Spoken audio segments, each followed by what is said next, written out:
Introduce the creative geniuses, Jaxpots. Okay. Yeah, that's a lot to live up to. You are Well- an artist with words. And I, of course, wrote some poems for them. Okay. I'll start with Laura. Lover of what's good, Laura is a phenomenal woman, a friend who understands the rewards of hard work and relishes the opportunity to attract important values and creativity around her. Thanks, Mark. That's very nice. Okay. Yes, I appreciate And that. I'm going to introduce her husband, Jack, as well, because they work together and I feel it's appropriate. So Jack's going to be right here. I'm sorry. Well- Okay. Okay. I don't know where I'm Okay. gonna be. Okay, right here is fine, because we got the camera going right here. So Jack, here's your poem. Jack's a good friend since Central Michigan University, and he's always thinking outside the box, creating beauty at the potter's wheel, and keeping with his clever spirit. He will share something fun today, I'm sure. So without further ado, we have Laura and Jack and Jaxpots. Thank you for coming today. Thanks, we appreciate it. Well, I'm Jack, so Jaxpots is kind of a no-brainer, right? My pots. We started this business really as something to allow me to keep doing what I've been doing for 32 years, teaching art, taught art for 32 years. I've actually been making pottery for 40-some because I learned it in high school. My father was an art teacher, and so I was, kind of encouraged to go in that direction. My brother was an art teacher, so I've been teaching clay to students since 1975. We used to work on a treadle wheel. I don't know if you know much about potter's wheels, but a treadle wheel, you stand up and do this while you're doing it. And I've got a picture here how we started this business, actually, or a good part of the business. The stove here.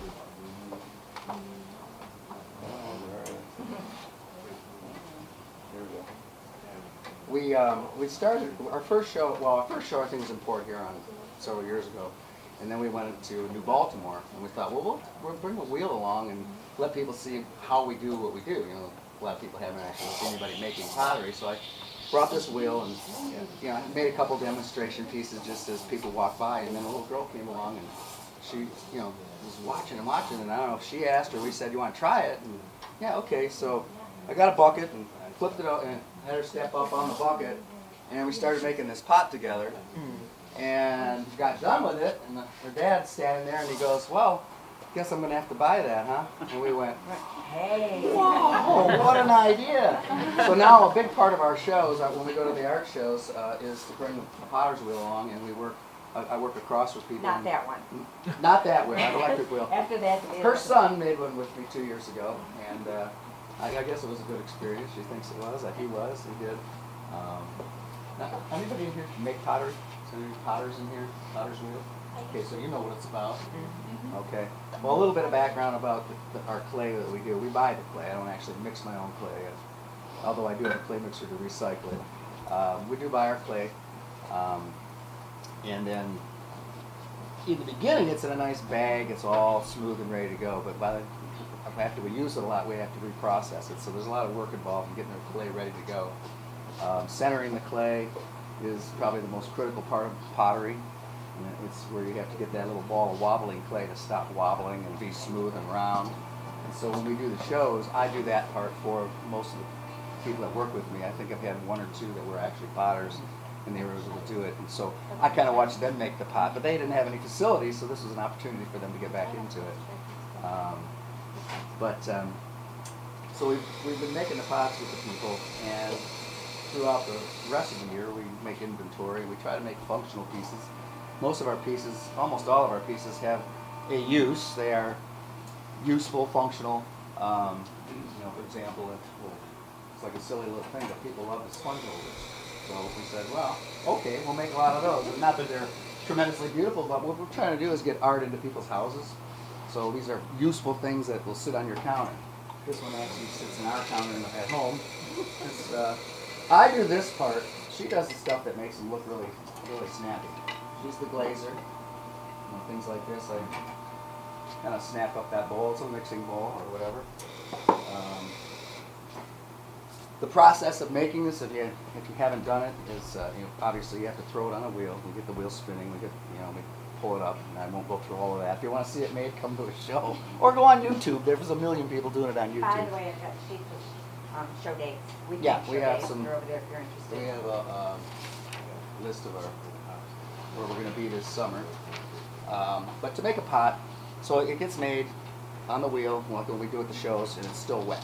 So we let it dry up enough so I can get it home. When the piece has been sitting long enough, it'll pop right off of whatever it's been made on. At home, I make them on a plaster disc. At the shows, they're on little wooden squares, or masonite, or whatever it is. It pops off. When it's stiff enough, I flip it over. I put it onto a wheel, get it centered so it's not wobbling again. And I take a trimming tool, it's like a little carving tool. As it spins, we shave it off. It's similar to if you've ever seen anybody working on a lathe. It's spinning and your tool isn't moving, and the stuff is carved off. So I trim them out. I'm kind of big on putting a foot on my pieces instead of just a flat bottom. A lot of potters will have flat bottoms and just cut them off and set it down and it's done. I take the time to make a foot, and people will wonder, what are these little holes here for? Those are the dishwasher drainers. It's in the dishwasher. You just hate to pull it out and go, oh. So all my cups, things that are going to be in the dishwasher a lot, get that treatment. These are some samples of some of our fancy glaze jobs that Laura does. She's quite the glazer. Yeah. And the other thing about my mugs especially, because I kind of take great pride in my mugs, I call them, they have liption and gription. A little flip here for your lips so they just kind of fit on your face a little nicer. And I always texture the inside and the outside with some kind of a pattern on the handles so they get a little bit of grip, and they're big. I like big handles. Everybody can get their hand in my handles. Even a little cup, you can get most of your hand in. This creation here we started out the whole idea after I retired from teaching. We said, well, gee, I've kind of got a lot of equipment, and I've kind of got some skills and a lot of time now, and teaching all those years I was teaching other people to make pots rather than me make them. So I started making things, and I had one signature pot that I had made years back, and it isn't this one, but it was similar. It was a pot with a little dish in the top. And we said, well, it's a stish. It's a dish with a stash below. And so this is sort of the same idea. It's a dish, and there's a stash below. What we used to keep is M&Ms in it. We'd have a little handful on top, and the rest of them down below, and they'd all be, whatever, fresher or whatever. And then she came up with this brilliant idea and said, well, what if we were to take that dish and make it so we could flip it over, and it could be a casserole. So then we came up with a stish roll. I don't think anybody else makes this, and it's sort of a hassle, but we kind of think that's sort of a unique thing. I too, own that a we couple make. of them, and they're Yes, wonderful. she's been a big customer of ours. Yeah, I think of you every day when I'm using my berry bowl or my So the stick process, roll. so the process of making it is once it's trimmed, it's got to dry completely. It takes about 2 days. My garage is heated, so I can put it under a little bit of heat. And then it gets fired to about 1100 degrees. Comes out. It's called bisqueware. It's like a bright orange kind of a color, like a flower pot sort of. And then the glaze process involves, for most of our pieces, putting a wax coating on the foot so it won't melt and stick to the shelf in the kiln. And then she does most of the glazing, almost all the glazing. It's become quite a creative glazer. But I like when she glazes because it makes me go out in the garage and make some more pieces. Our studio's in the back of our garage. We have a whole separate section back there. So after it comes out and been bisque fired, I wax the bottom. She glazes it. We put it back in the kiln. Gets fired about 2100 degrees, much hotter than your oven's going to get. So we always tell everybody, don't worry about putting it in the oven. It's not going to hurt it. And then it comes out. I grind the bottoms flat, and it's either great or it's not. We call it Christmas morning. In fact, when we get home later today, it's Christmas again, because I had a kiln that just fired last night. In fact, I peeked in it this morning. It's still glowing orange, so not ready to be opened. They'll all break. So that's the process, how we go through. Like I say, we'd like to think that our pieces are very useful, but we try to make them as attractive and as much a piece of art. We hope people buy them for what they look like as much or more than what they do. But like I say, I'm the functional one. She's more the decorative and the beauty. She's also the business. I always tell people, I'm the potter, she's the business. I also It kind of has say, nothing to do with art. Nothing. oh no, you Pushing do a lot. papers. She does all the embellishments. We've got some beautiful utensil holders where there's pieces taken out of them, either regular patterns or random. And we have quite a few. We used to make yarn bowls. Some of them were a little bit of a trouble for us, but that was another thing. And berry bowls. I didn't have any of those here. Berry bowls with holes, and we kind of like to Well, make those. Go when ahead. I met Jack 16 years ago, he's a potter. I'd stand there and watch him, and he's making all these wonderful things. He's like, oh, come on, I can teach you. No, it's been 16 years. I still can't center anything on the wheel. I've pretty much given up. Hand building, yeah, I'll give it a shot. But he's wonderful. And when he says he's done pottery for a long time, 32 years spent with middle schoolers. Special place in heaven. You don't have, these 12 years, 22 before he was at the high school. You don't have all that time and patience. And when we go to shows now, parents will watch, and it's not just kids, by the way. We go to these shows, we've had everybody from 6 months old to 84 years old making these pots when we do the pottery at the shows. And they'll say, you're so patient. It's like, oh, you have no clue. Between the 8th graders and me, he learned great patience. And it took, I'm going to say about 3 years before we finally said, okay, I think we're getting in a little bit of a rhythm. We have the idea of what we want to make, which was at the time all functional. We knew it'd be great. People were going to use it. That was fantastic. But then we wanted to make it something you could leave out on your table, and it would be lovely, or out on your counter. It'd still be a piece of art. And we're getting even a little bit more into that. I want to hang on to the function.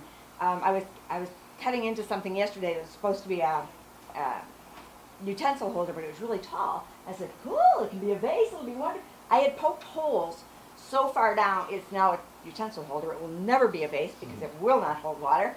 So we try to think of the functionality before we try to make it nice, before make it pretty. The shows are a trip. Do any of you do art fairs or festivals or anything with your art?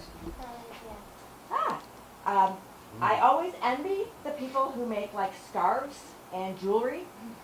We have literally a ton of pottery that we will move from our truck up to wherever our tent is, set up, rewrap it, break it.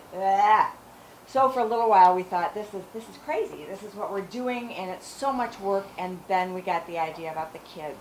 And bless that little girl who's probably in college now. We've got the electric wheel, so we either have a generator or we have some of the festivals that have electricity. That's awesome. We can plug it in. We don't have the extreme difficulty of, Jack's leg would be like this big if he kept kicking that thing every time we did a show. So this works really well. The kids, we've got some pictures that are darling where the parents are literally holding a baby over the wheel so she could just get her fingers in it and leave marks so that they could say, look, she did this when she was 6 months.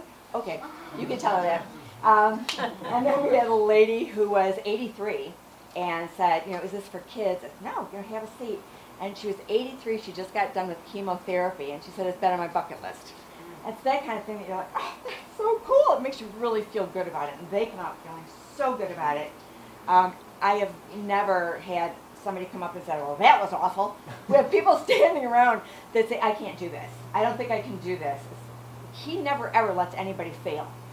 Ever. The people who end up, with it wobbling all over, he'll cut it off. It's okay. And start again, and they remake it. And I think having somebody get their hands into it is what makes them start feeling like, I can kind of do art. This might be something I want to try. We had a little boy who was nonverbal autistic. And he had come up and he was standing back and just fascinated with what Jack was doing. And his dad said, I don't think he's going to have much of a response to this, but would you mind if he sat on the bench and watched you? Jack's like, of course not. Have a seat. And a little while later, he's sort of looking over and kind of reaching for the clay. So Jack took his hands, which he didn't object to, which was awesome, and put it on the wheel. And the minute that kid's hands hit that clay, I just wanted to cry. He just lit up. It was like the best thing that's ever happened. And he sat there with this clay oozing through his fingers. His dad was behind me crying. It's like, this is really cool. Because when you've got a kid that has so few interests or has such a hard time with communicating, and they find this way to do it. I can do this. This is awesome. Everybody wants to feel successful. So there are wonderful things that come from this. We have done special orders in the past. We like to avoid that. My idea of blue is not somebody else's idea of blue. So we're kind of careful about that. Jack did an entire set for a family. We took 2 days after Thanksgiving and they wanted it for Christmas. And there was about 20 mugs. They wanted a medallion on the front of the mug that was in the shape of their parents' lake, where they had a cottage on the lake. So we said, well, okay. We looked up the lake online, made a copy of the lake, put the lake on these 20 mugs. It was crazy, but they were wonderful. I think I still have pictures of that. Everyone was just the same. He's always saying, I can't do what they did. I always say the unique thing about our things is no two are alike. And that's true. We tried hard on that set. Yeah, we did. So we're always, looking for new ways to do things or new things to do, and the berry bowls have been fantastic.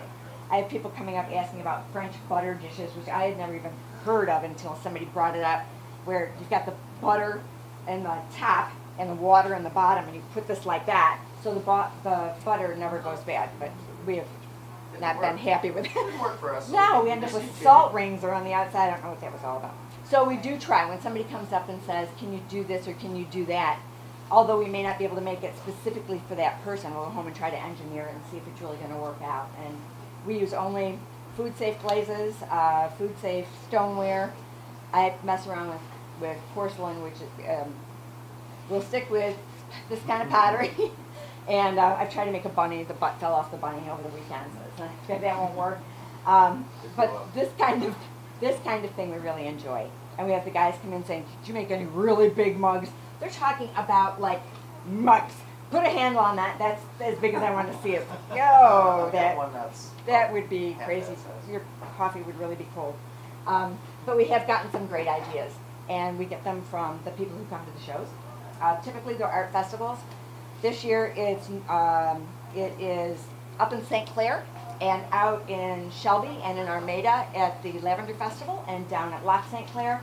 And we're doing a fundraiser, which we've never done before. We won't have the wheel there because it's inside at the Grosse Pointe Memorial. It's a fundraiser for the Daughters of Penelope, who end up giving to... We're going to be there too. Oh, I'm so excited. They end up donating to a wide variety of charities, especially concentrating on breast cancer survivors. So we'll be there doing that kind of thing. It's our first shot at that. So we're going to see how it goes. And if you're interested, I've got tentative dates on some flyers. We never count on them until we get the letter saying, oh, we'd love to have you at our fair. We've never gotten one that didn't say that, but I know the minute I put it on something, they're going to say, oh, we're not doing pottery this year. Okay, so these are tentative. Our website is on the bottom. If you want to check back with the website, it'll have all the current goodies on there. What did I miss? No, sheets are over there and Sheets are over cards there. are around that counter. There's some cards over there.